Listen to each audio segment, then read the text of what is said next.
Welcome back, everybody, to the Cirque Show 24/7. And we we already know, we already know what this is. This is Young Justice. Mm-hmm. Just soak it in for a second. Just soak it in. Soak it in a little bit. Just mm-hmm.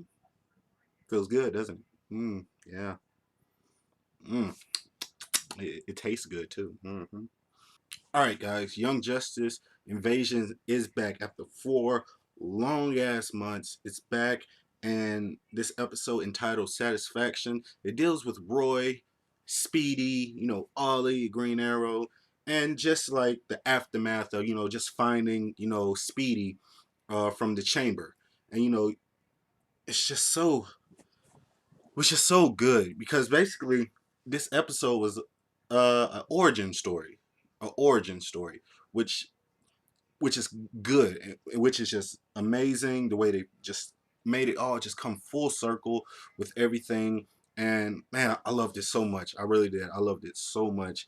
You have Speedy who wakes up to find that old nub. Just find that old damn nub. That damn nub can't give nobody a high five. You gotta give people high nubs. And man, Speedy, you feel for him, and you just see him when he's like confronting like Ollie about just him giving up on him. And he doesn't really blame Roy because Roy didn't ask to be a clone or anything like that. He kind of blames Green Arrow. He sees that, or he feels that Green Arrow didn't really care too much about him if he gave up on him. So you feel for him, but also you feel for Green Arrow too. You feel for Ollie because Ollie's like, man, shit's just not going right for me. No, it's just not good for me because all my pupils, all the people I mentored, they're like just bad things are just happening to him. Like he think Artemis died, and Speedy lost it. Nubby Nub, man.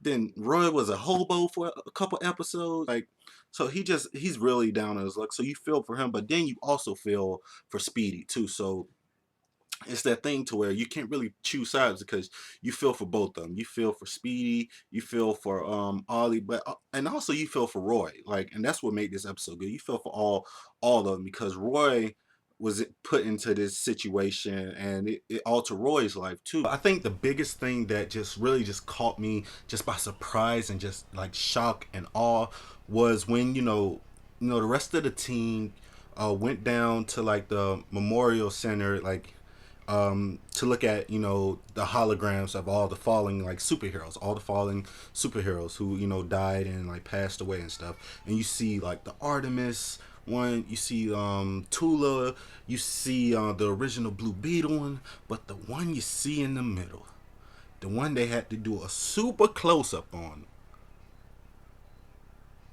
Wait for it. Wait for it. It's coming. It's coming. Wait. You're gonna love it. You're gonna love it. You're gonna love it. Jason Todd. Jason Todd. I'm gonna walk away right now. Mm-hmm. Jason Todd. Jason Todd. Jason Todd. Now, that just blew my mind because if you know, and I'm not ashamed to say, if you go back to some of the search shows, like earlier videos, I always said that I never thought that they would bring Jason Todd in. Not because I didn't want them to, but I always thought he had like a too dark of a story for a kid's cartoon. But I was mistaken wrong. He does exist in this universe. And that just means we can get a future Red Hood episode. We can get a future Red Hood episode. Mmm. Just makes it all tingly inside. And that when I saw that just blew my mind, and that was kind of just the highlight of this episode for me. I mean, just that one little scene, it was good. I mean, and the scene was still great too, because you have the new Blue Beetle, Jamie. He's talking about how everybody else has a mentor. How you know and everybody has this mentor, and he has nobody, like, because the original Blue Beetle died before he can get to talk to talk to him and stuff. So I mean, I felt bad for him too. I felt bad.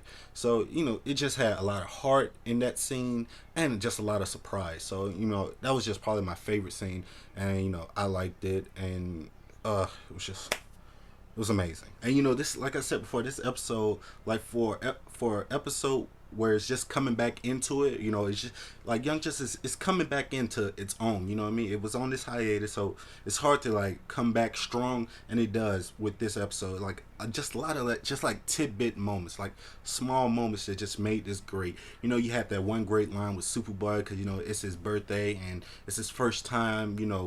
Not having like a birthday with Megan and stuff, so he's kind of feeling down but by himself. And then that girl shows up and she says like, "How old are you?" And immediately he says 6 years old, and then he tries to erase it and says 22 in like 6 minutes. So I thought that was just funny, and it just made me laugh. I had like a nice little giggle for that. So kudos to the writership for just adding that, just like little bits that make an episode like even better. And you had the one thing that just surprised me, Rocket's getting married and stuff. She's having like a bridal shower. Like, where the hell did that come from?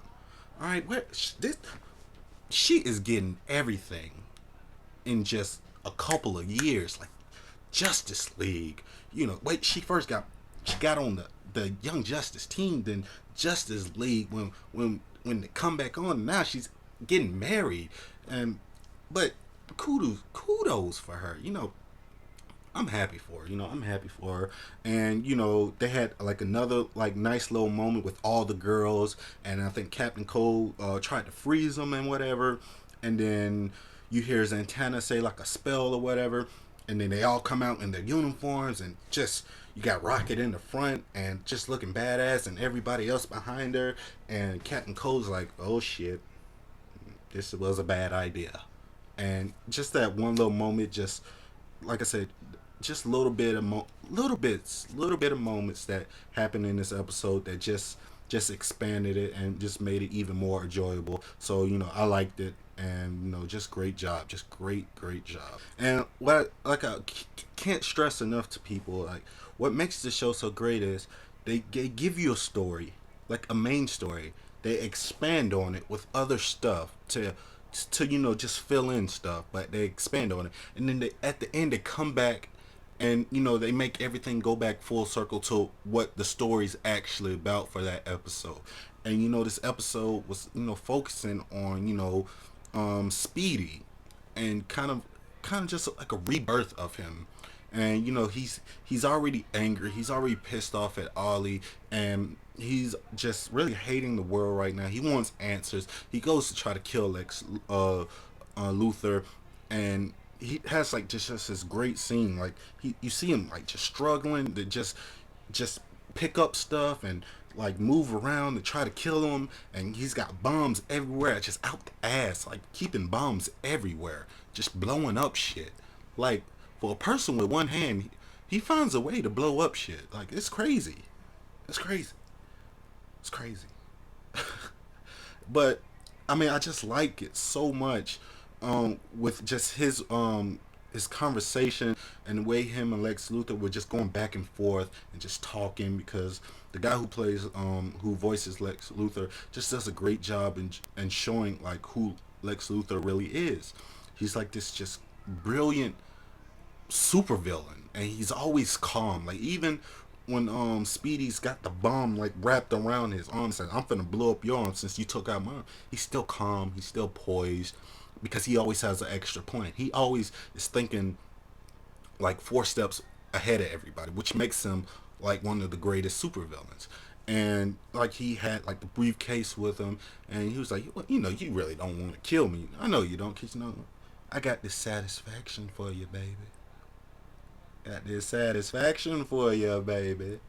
And if we read the comics, if you do read the comics, that he, like in the comics, Speedy does loses his arm, and he ends up becoming Arsenal with the robotic arm and stuff. He gets more violent and stuff.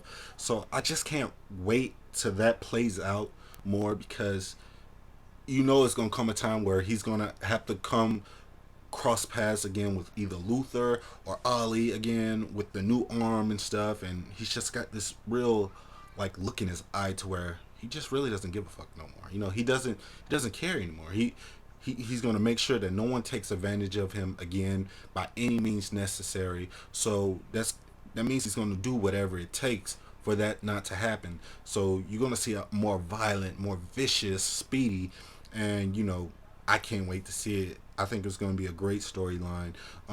What does everybody else think? This is my first time back.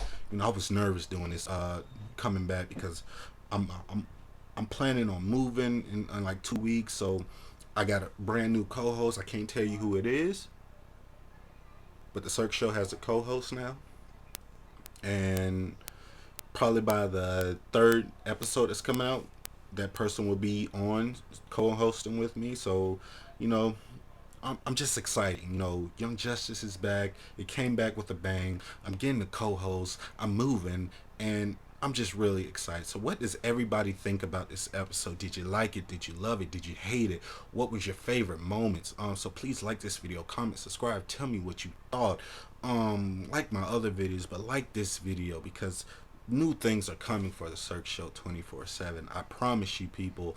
And thank you for all my new subscribers, all my old subscribers, all the people that write me, all the people that like me on Facebook, follow me on Twitter, just everybody. It really does mean a lot to me. Um, you know, it's coming. Good things are coming. I promise. As always, guys, this is the Search Show 24/7. Be easy.